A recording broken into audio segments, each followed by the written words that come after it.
Hello, beautiful people, and welcome to another class in English.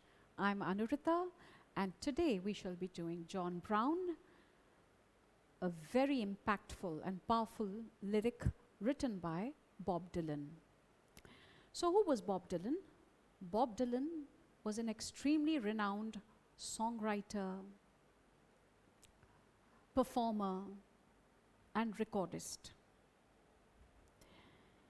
He wrote many beautiful compositions, but his compositions were not only beautiful and lyrical, they were also very powerful, many a times showing a reflection to the society and telling the truth,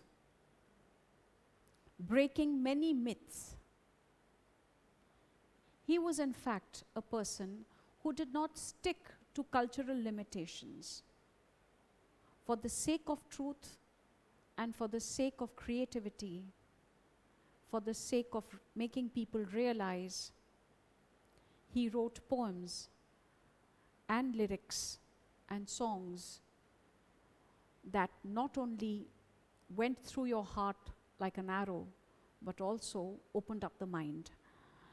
John Brown is yet another such poem which he wrote in order to bring out the uselessness of war and the kind of suffering, the kind of tragedies that people have to endure once they return alive from the battlefield. And of course, those who die on the battlefield are long forgotten. But all this is in vain. That is what this particular poem, John Brown, wants to convey. John is a very common English name, used very commonly, in fact, all over the world. This particular name signifies the so many unsung heroes, so many innocent young men who were driven to war, whose faces, whose names are hardly ever remembered. Nobody remembers them. How many people died, multitudes and multitudes of soldiers having been killed on the battlefield or returning maimed and handicapped for life. Such is the story of yet another young American boy who goes with exalted feelings, exalted illusions about war, but then returns a broken man. So let's see. Let's start with John Brown. John Brown went off to war to fight on a foreign shore. His mama sure was proud of him. He stood straight and tall in his uniform and all. His mama's face broke out, all in a grin. So what is happening here?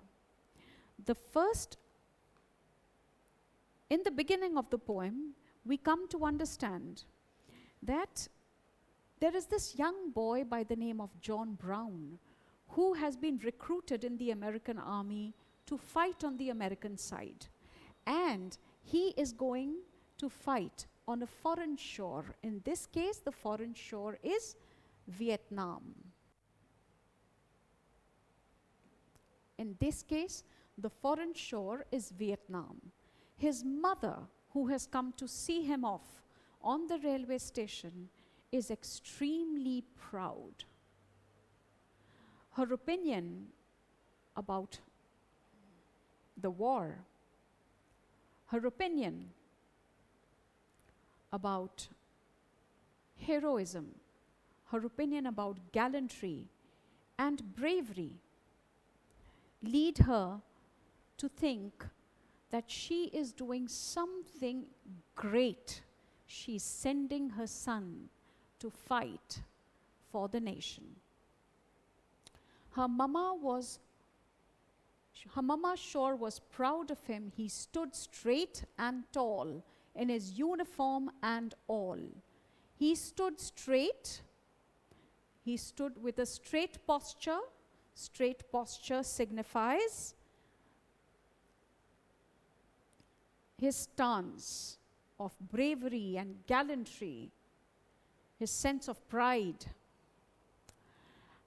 And tall in his uniform and all. Uniform, of course, is the uniform, and all the other things that go on to make a soldier's dress. For example, the helmet, for example, the boots, and for example, the labels here, and everything else, the accessories that go with the uniform. His mama's face broke out all in a grin. What is a grin? A grin is a broad smile. A grin is a broad smile.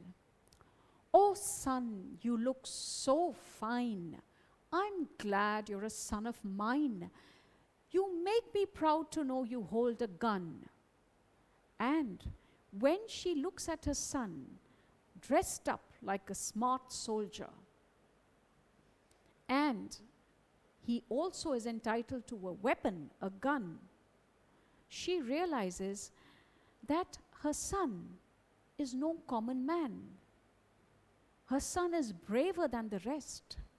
He is different.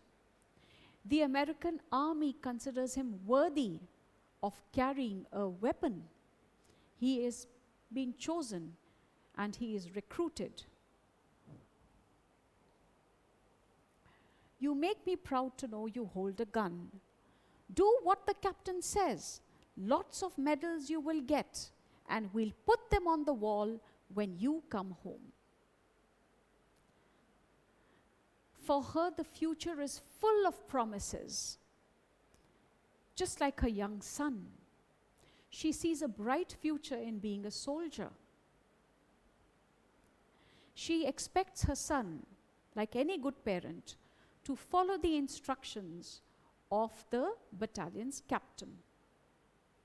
The captain of the brigade, the captain of the battalion or the group of soldiers. And she is very sure that in case he does as he is told by his seniors, he will definitely do something worth the while and make America proud. And with this kind of surety comes another surety, and that is when he returns, he will return glorious, decorated for his bravery, and given trophies for his gallantry.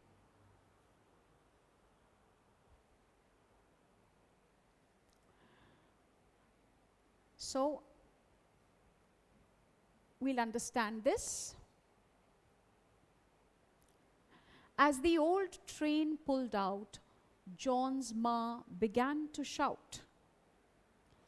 When the train started leaving the soldier, with the soldier, the young recruit, her son, her mother becomes even more excited. She's waving him goodbye, and at the same time, she's addressing the rest of the people standing near around her, pointing out that her son is leaving on the old train, leaving to a foreign land, leaving for America. There is no limit to her joy. There is no limit to the glory that she sees in the future. As the old train pulled out, the old train over here, however, shows us the ugly face of something that is about to come. It can also refer to the train that generally comes and takes away young men, aspiring young men, to the battlefield, never to return.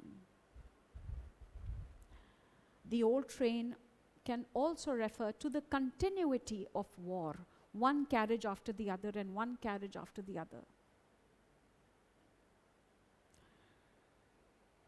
From times immemorial, wars have been fought in the name of glory, in the name of justice, in the name of missions, in the name of visions.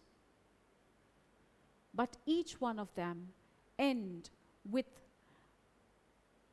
massive casualties. Pathetic situations and immense waste. So the old train is leaving the station with the son, and the mother is shouting in joy, telling everyone in the neighborhood, "That's my son, that's about to go. He's a soldier now, you know." He's made well sure her neighbors understood. All those standing near around her have understood, because she has left nobody in peace. She is going from person to person, pointing out her son, who is probably waving from the carriage that has already left the station. She made well sure her neighbors understood. Now, as time passes, the son has probably reached the foreign land where the battle is raging. From time to time, she receives a letter. She got a letter once in a while, and her face broke into a smile as she showed them to the people from next door. And she bragged about her son with his uniform and gun and these things you called a good old-fashioned war. Well, she's doing normally what mothers waiting for their sons would do. As and when she would receive a letter from her son, it would bring immense joy to her. In full spirits and excitement, she would go to her neighbors for them to see the letter, because the letter was not only a letter from the son, but it was a surety that he was alive. It was surety that he was fighting. And that is why the word bragged has been used. Brag is to show off. For her, it was a state where she could show off to people, "My son is in the war. My son is brave. My son fights. And my son shall return glorious." And these things you called a good old-fashioned war. So generally, these were the things that happened during wartime. Good old-fashioned war. Now there's the satire. There is nothing good about a war, no matter how new or how old-fashioned it might be. Because a war leaves behind a lot of waste. But she's reacting the way normally people would. And that is why probably it's being called a good old-fashioned war.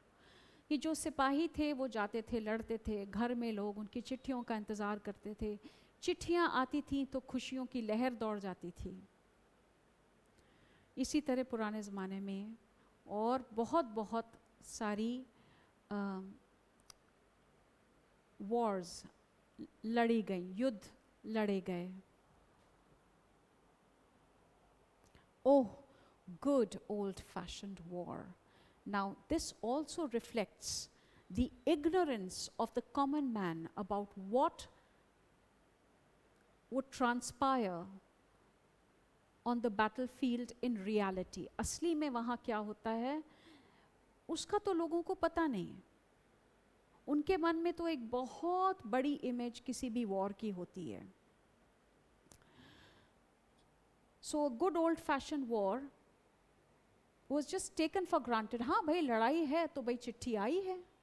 Probably that kind of ignorance about what actually was happening there, that brings a satire in these. That is the satire that these lines reflect.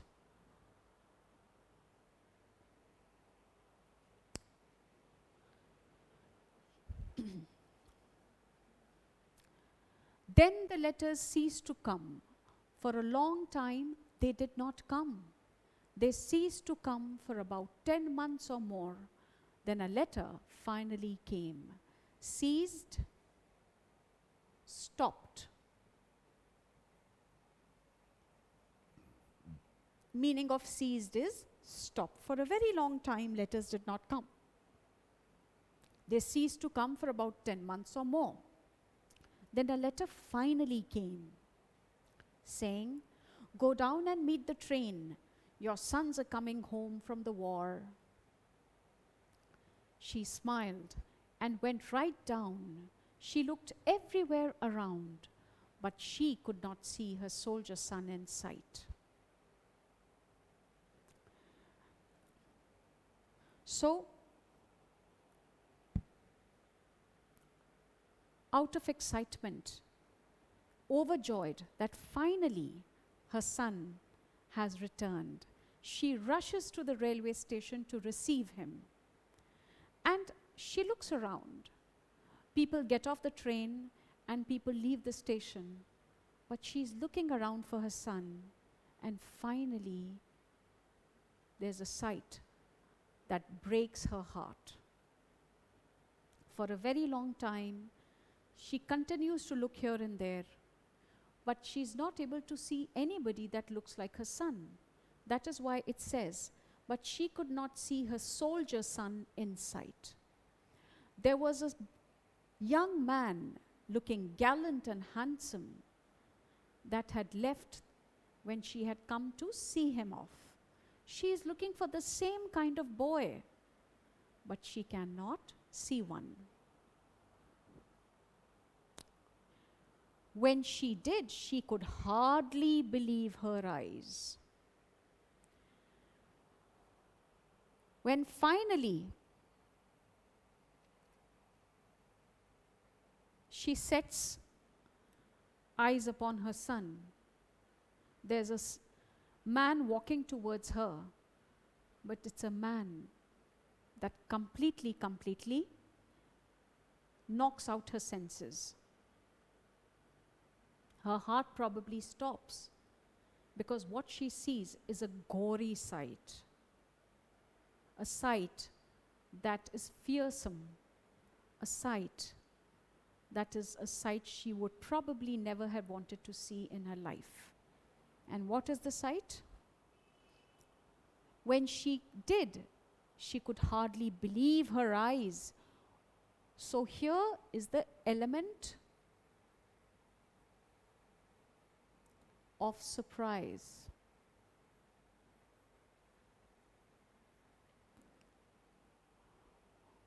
On his face, his face was all shot up.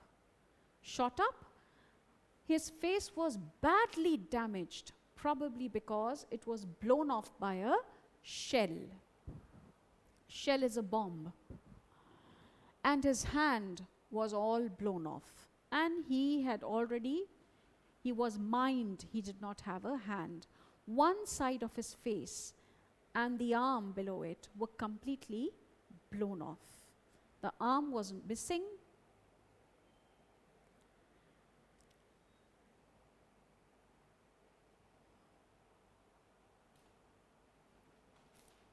The arm was missing.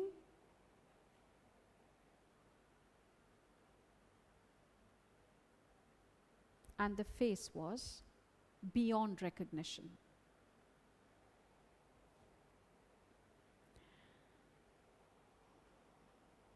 He whispered kind of slow, and he wore a metal brace around his waist.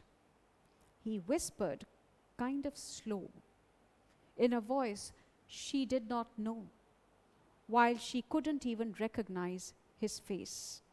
Oh Lord, not even recognize his face. The sight before her is gruesome.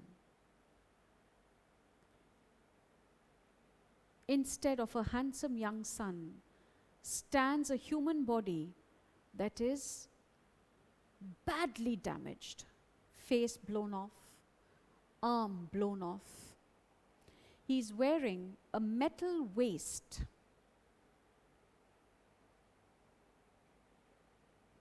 He's wearing a metal waist. Something to support his body. Without that support, probably he would not even be able to stand. He's wearing a metal brace around his waist. He whispered kind of slow, in a very low, inaudible voice. He whispers something, he says something to her, but she's not able to understand what. While she couldn't even recognize his face. Probably the shock to see her son in that condition sends her mind reeling, and she knows the son is saying something, but her present state of shock makes her unable to understand, comprehend what is the boy saying. Or probably he speaks in a voice that is very difficult to understand due to all the injuries that he has sustained. So we have come to a part where the tragedy starts surfacing. We shall continue in the next part, and we shall complete the next poem in part 2. Till then, stay tuned. Thank you.